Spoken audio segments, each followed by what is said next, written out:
The first crack appeared on a Tuesday morning. It was small enough that most people missed it, buried beneath louder headlines and endless speculation. But to Marcus, it felt like a breath after weeks underwater. A local news station ran a short segment questioning the integrity of the courthouse security system. An anonymous source suggested the detonator might have been planted after Marcus entered the building. The anchor said it cautiously, carefully, as if afraid the words themselves might cause trouble. Marcus watched from the common area of the detention center, his eyes locked on the screen.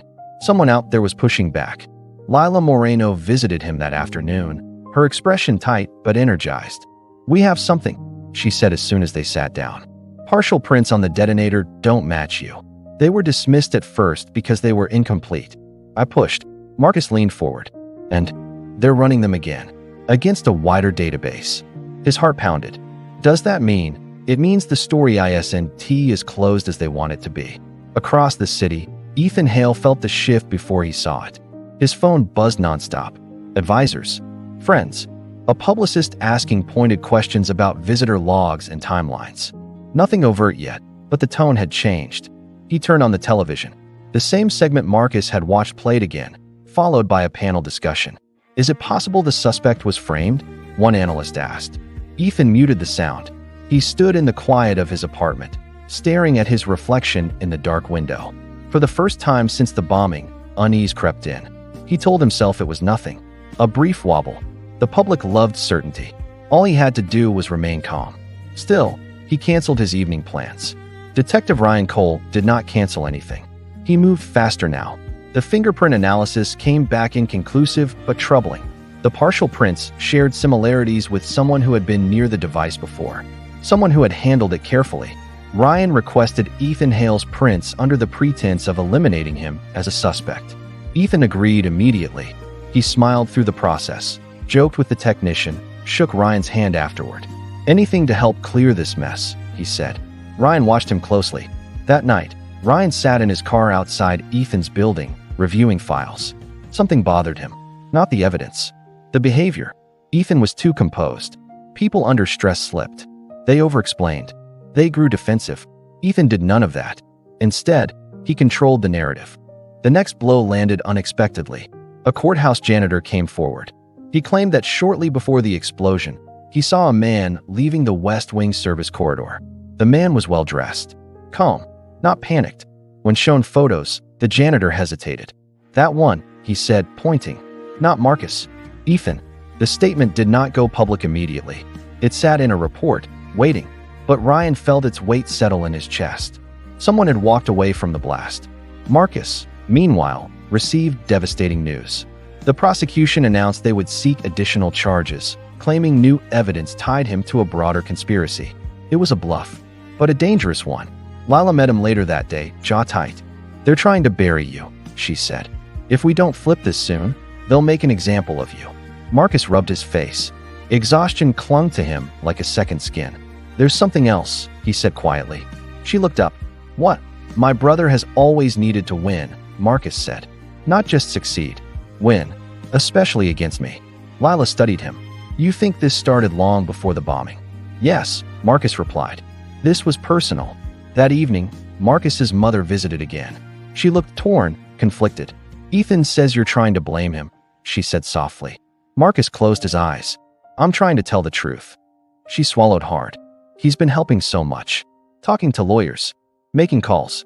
Because he knows how this ends if he doesn't," Marcus said. She left in silence. Across town, Ethan confronted his reflection again, this time with anger. The janitor's statement had reached him through a leak. Someone was talking. He paced his apartment, fingers digging into his palm. He had planned every detail. The timing. The access. The distance. What he hadn't planned for was doubt. He made a call. A man answered on the third ring. "We need to speed things up," Ethan said. "Loose ends are forming." The man laughed softly. "Relax. People believe what they're told."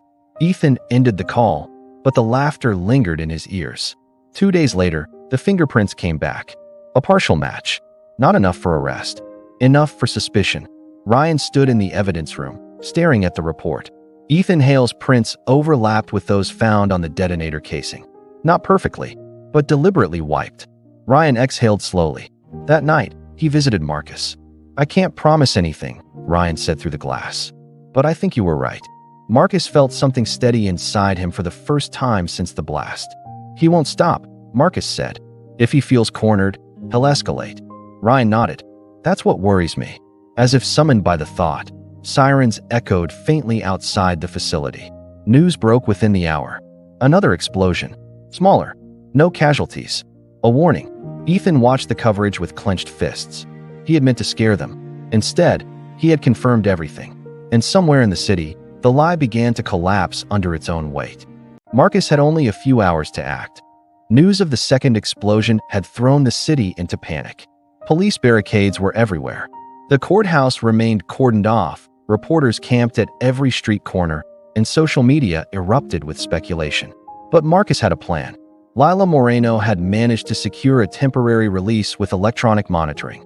They moved quietly through alleys, side streets, and service entrances, avoiding cameras and patrols. Every step carried a mix of fear and determination. They'll be expecting us to panic, Lila whispered. We can use that. Marcus nodded. I need to see him. I need him to know I'm not beaten. Hours later, Marcus arrived at the Hale family penthouse. Security cameras lined every entrance, but Lila had already disabled them temporarily using an inside contact.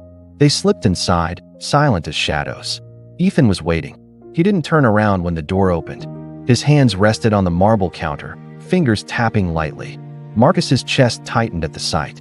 You shouldn't have come here, Ethan said finally. His voice was calm, almost casual, but the tension in the air made it sharp. I had to, Marcus replied. It ends tonight, Ethan. Ethan laughed softly, a sound that was both mocking and controlled. Ends tonight? For you, maybe. For me? I've already won. Marcus stepped closer. No, you framed me. You lied to everyone. But the truth is coming out. You can't stop it. Ethan finally turned, his eyes glinting in the dim light. You think they'll believe you? After all the evidence stacked against you? I don't care about them, Marcus said. I care about the truth. And your lies are sloppy, brother. You underestimated me. A tense silence followed. Then Ethan's posture shifted. He reached for the small device in his pocket. Another detonator, just in case. Marcus's instincts kicked in. He lunged forward, knocking the device to the floor. Sparks flew. The device skittered across the marble, harmless but symbolic. You always try to be the hero, Ethan said through gritted teeth. Even when you shouldn't. Marcus held his gaze. And you always try to be the king, even when it costs everything. Sirens wailed outside, closer than before. Lila had called Ryan Cole, who now led a tactical unit through the building. Ethan glanced toward the windows, realization dawning too late. Marcus advanced. It's over, Ethan. You can't control the narrative anymore. Ethan backed toward the balcony, cornered by his own ambition. His smirk faded. You don't understand. I had to what? Marcus interrupted. Prove yourself? Show you were better than me? You lost sight of everything that matters. Ryan and his team stormed the penthouse. Ethan froze as officers surrounded him, hands raised. He realized his careful planning had collapsed in minutes. Marcus stood there, breathing heavily. His brother looked defeated, stripped of pride and control. Ryan approached Marcus. You okay? He asked. Marcus nodded slowly. Better than okay. Truth wins sometimes. Ethan was led away in cuffs, shouting denials and half-hearted threats, but the city outside had already turned on him. Witnesses came forward, security logs were examined, and Marcus's name was cleared. Hours later, Marcus returned to his apartment. Lila was there, waiting, a small smile on her face. You did it, she said simply. No, Marcus said. We did it. Together. He sank onto the couch, exhausted, relief washing over him.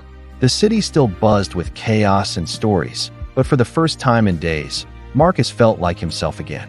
And somewhere deep inside, he knew this was more than just a victory. It was a lesson he would never forget. Family can betray, power can corrupt, but courage and truth endure. The lights of the city glimmered outside, indifferent and beautiful. Marcus looked at Lila. Tomorrow, he said, we start rebuilding everything they tried to destroy. Lila nodded. And we make sure it lasts. For Marcus Hale, the nightmare was over, but the bonds of family, trust, and resilience had been reforged in fire. The city would forget the details soon, but the truth, the one that mattered, was finally his to hold.